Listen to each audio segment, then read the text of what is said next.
Hi everybody, this is your daily dose of encouragement with FORTified. And I know that a lot of us have been going through what probably feels like suffering. But this is what the scriptures say in Romans 5:2-4, and I'm reading from the Voice translation. It says, Jesus leads us into a place of radical grace where we are able to celebrate the hope of experiencing God's glory. And that's not all.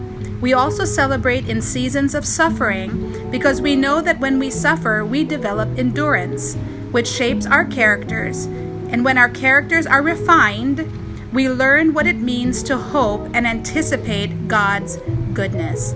Now, when we read that scripture, it doesn't make any sense that we're supposed to be celebrating while we're suffering, because suffering isn't pleasant.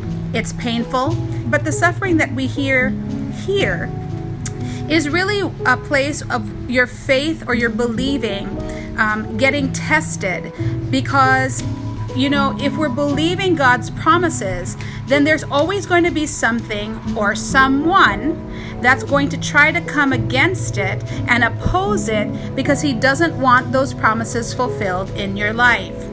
But you see, that suffering is us standing on what we believe in.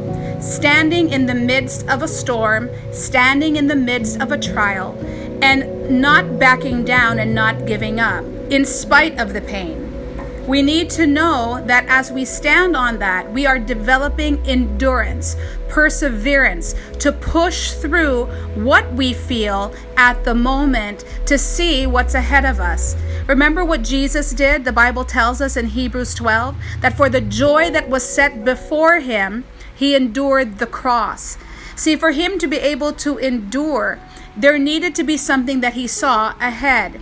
And really, at that point in time, it was a hope that he saw of us receiving him into our lives.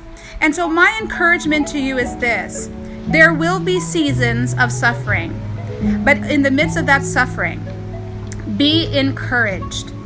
Find that truth of the word and stand on it, because you're going to see that storm pass. You're going to see yourself still anchored to the truth of his word.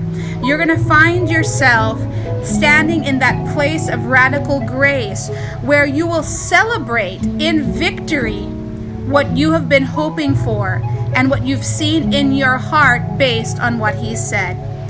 So while this may be a season of refining, taking away the unnecessary, we're actually learning what it means to really hope, to have a confident expectation of a good outcome. And we're also now anticipating. That means that at any moment now, God's goodness is going to show up. So I pray that this encouraged you. I pray that it's going to help sustain you. I pray that it's going to cause you to continue on and endure in the midst of everything that's going on, because this is not the end. It's a stepping stone into an amazing future that God has already designed for you and for me.